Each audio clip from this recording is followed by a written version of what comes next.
I realized that the trans label was beyond repair.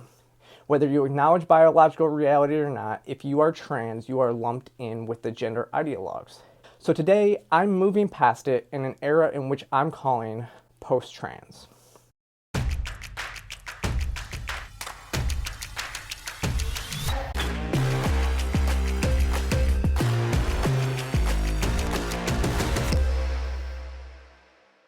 Welcome back to the channel today, everyone. So this video is going to be a little bit different than what I usually do.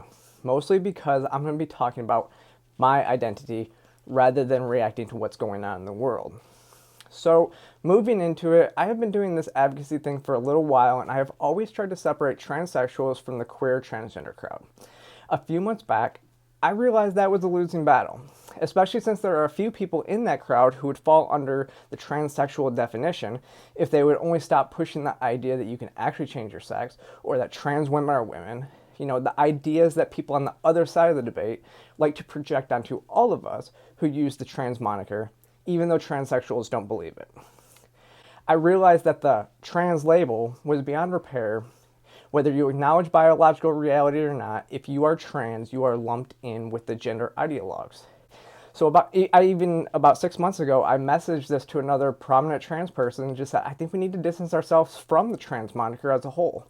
So today, I'm moving past it in an era in which I'm calling post-trans. See, if you have followed me for a while now, you know I agree with my friend Colin Wright, and I moved away from using gendered language a long time ago. I've been using male and female for a couple years, especially when it comes to sports, because gendered terms are language traps, meaning that they are used by leftists in order to get you arguing about the words used rather than substances of their argument. Usually because their stances are indefensible, so they, quote, win debates when they don't have to defend them at all. At the same time, I realize radical feminists use statements like trans isn't real or transsexuals don't exist for the same reason.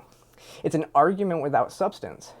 Born in the wrong body is a fallacy that no transsexual I know believe in, but activists on both sides use it to describe what they are going through. It is an argument I don't believe in, but it gets projected upon me. I recently realized that in order to limit those language traps, I actually subconsciously stopped using the terms like transition, because it's true, you can't change sex, so technically there's no such thing. Instead, I refer to it simply as taking hormones and having surgeries or medicalizing. I also realized I haven't used terms like trans woman, trans man in a while. I would say I'm trans instead of I'm a trans woman. So it's not to argue about that I'm any kind of woman, for example. It didn't matter how many times I said that trans women are a subsection of men. It's always used to argue about language rather than substance. If it ever comes up in my daily life, I typically say, yes, I'm a male, or I was born a boy. I've never demanded that people use certain pronouns, compelled speech, because I simply believe in freedom of speech coupled with freedom of association.